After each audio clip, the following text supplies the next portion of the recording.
Hey everybody, I'm Zach. And I'm Jesse. This is the isinwheel U4 e-bike, which we're going to review next on Now Let's Review. Okay, Jesse, are you looking for a foldable, inexpensive e-bike? Sure. Well, I can't believe how cheap this is.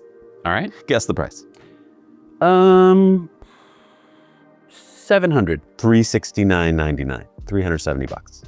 What? That's a pretty big battery for that much money. We got this sent to us because I was like, it can't be anything more than a piece of crap for that price. So, I mean, I want to say I went into it with that level, but I'm actually pretty impressed for the price. I think that up until now, you'd be looking at least $700, like you said, for a bike that has these features and is of this quality. I'm not saying it's great quality. I'm just saying it's passable quality, and we'll get into the specs and the features, but I do want to point out that the reason we're reviewing it is because all the things we're going to talk about that it has is for $369. That's pretty incredible. All right, well, start telling me some specs here. All right, you can get it in black or white. It has a 750 watt peak motor, but it's a 500 watt motor. So let's just be honest about that. But when we tested it, it felt like a 500 watt motor. It's not special, but it wasn't like lacking. But that's pretty respectable. I mean, the low end is usually 250 watts. Exactly. So this is double kind of a very low end, and that it feels great. Yeah, small wheels. So it's got 16-inch tires, 2-inch fat, you know, if you want to call them fat. They're not really fat, but they're mini fat, we'll call them. They're bike tires. They're regular looking bike tires. Yes, got a 374 watt hour battery. Again, I kind of judge batteries by the kilowatt hour. This is about a third of a kilowatt hour, but it is a very small bike. So I'm actually fairly impressed for the price that you're getting a battery that big. It is UL 2849 certified battery, which means you can buy it in New York and other places where they have that certification. So that's another amazing thing for the price, that they've actually got a UL certified battery. I think we're going to be seeing more and more of this as China has realized that American cities, or at least New York, is wanting that. And so as kind of a bare minimum, I think they're all going with that certification. Well, and more importantly, arguably, the peace of mind that it's not going to spontaneously catch on fire. Right. You're wondering about range. Well, the manufacturer says 22 to 55. I don't think 55 is possible unless you're just only pedaling. 22 even sounds a little unlikely, but it sounds possible if you're doing a lot of pedaling in an eco mode. But again, keep that with a grain of salt, and you're gonna have to find out yourself your style. The reason we don't really want to get into telling you what the exact range is, it really does vary. We tried this in the early years. We tried, like, he would ride it, I would ride it. We got completely different numbers. Really depends on how much acceleration, how much speed, all that stuff. And so you do need a range. I just think the 55 number is not realistic. So don't think you can have a 30-mile commute. Top speed is 19 miles an hour. Again, that's what you'd expect on a bike of this price. So it's not 28 miles an hour, which would be great. It's 19, which means you're not gonna be able to keep up with traffic on a normal road. But for city urban commuting, I think that's fine. Especially if you can get off the road anytime you can. I would advise that for almost any biking, scooting. Try not to be on a road that's like 40 miles an hour. Okay, they claim it has new AI hall sensors because it's cadence sensing. Again, cadence sensing means you turn it, it starts to give you power. What I've noticed is, I don't think that's necessarily true that it's AI. What I think they did was, you start pedaling, you get a small amount of power, and then about 2 or 3 seconds later, you get more power. I think they did that to like make it not so jerky. The problem is, maybe you want a lot of power to get through an intersection right away, in which case you're not gonna get it. But it does have a thumb throttle, and I wanna talk about the thumb throttle. When we got this delivered to us, there was an error. It was the thumb throttle error. We had to get a new one replacement sent to us by the company. They did send it. So if that happens to you, they do have customer service. You can get a new part. But the bike did not work as shipped, and it was just the thumb throttle. Right. Replacing it was not that difficult. Easy 2-minute replacement. Because it unplugs, and then there's a screw. That's all it took. But I just want to point out, these are low-end parts. So you're going to be more likely to have a fault or a problem when you're using low-end parts. And so it doesn't feel great. It's not like a great feeling thumb throttle. It's just, that's what they went with to get the price down. It has a 264-pound max load. It does have a rear bike rack, so I guess you could include that in your load. So if you're, you know, super heavy individual, it's probably not the bike for you. Although I was surprised that the seat is fairly comfortable for such a low-end bike. It's got a lot of cush to it, and a little bit of bounce to it, which is nice. But I want to talk about your height. If you're on the low side of height, this is a great bike for you. It can go all the way down to 4'2". Wow. But it only goes up to 5'7", and I'm 5'9". So, and I can ride it, but it did feel a little small for me. I think it was almost laughable when you rode it. So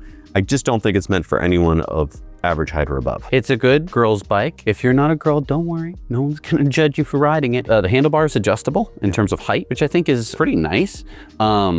They did a really good job. So yeah, it can go as low as that. I think that that's really good for people with short legs, for people who are short, or for people who don't want to have to mount their bike. This has a Step through. really wide step through. Yep. Really big. Low I and mean, wide, yep. really nice, very low, about as low as the pedals. You know, there's some step throughs that are like up here. This is really nice. Why don't you set the seat at the lowest and the highest just to show everybody that.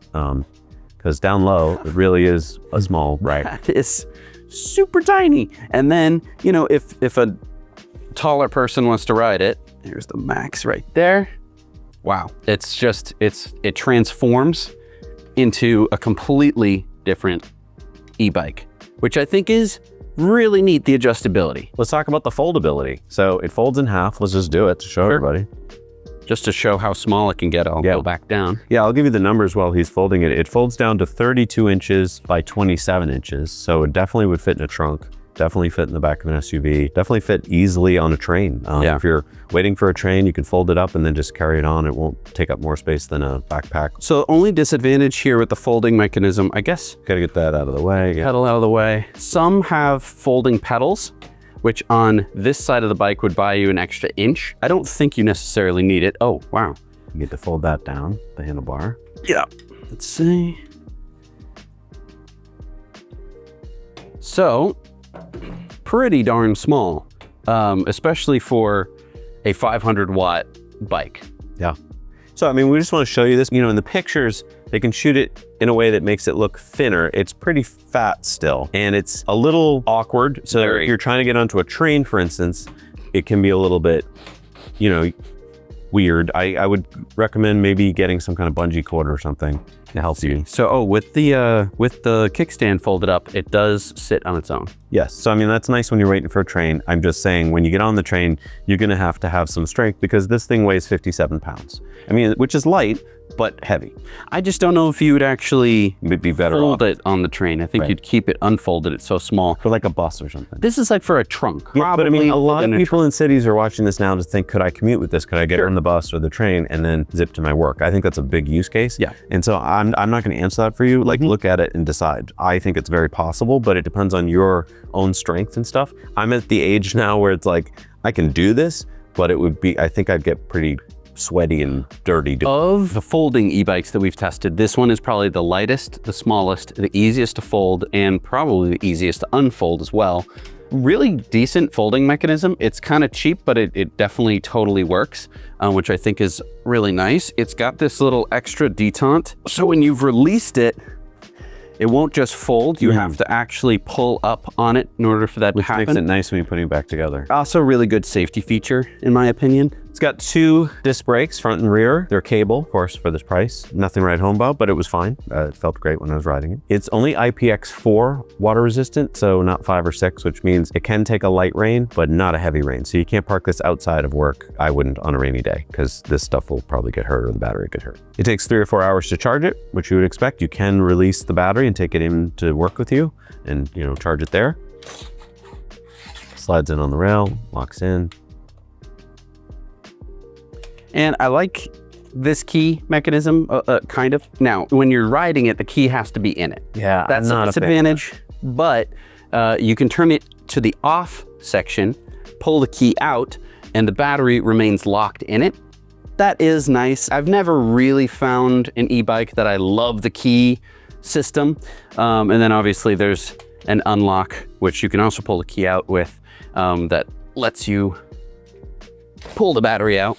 Also has a battery indicator on the top so you can know how full the battery is. One last thing about the battery is that it has an accessible fuse. So with a screwdriver, you can take off the little fuse block and in there will be one of those little barrel fuses. You've probably seen them before, but not very often. That means that if for whatever reason you overexert the motor for too long and it pops the fuse, you don't have to tear the entire battery apart. Really nice. That's really, really nice. Because that's one of the more likely things to go wrong. We've found that we've gotten e-bikes back from people that we loan them out to, and they've broken them because they've popped a fuse. And then you're like, oh, just replace the fuse. And it's like, you got to tear the whole battery apart. We have a whole video on it. Here, it's on the outside, which I think is a really great feature. It means that you're probably this is gonna last just that little bit longer. It's got a headlight, which is down low. Would have kind of been nice, maybe up high. Bell, obviously here.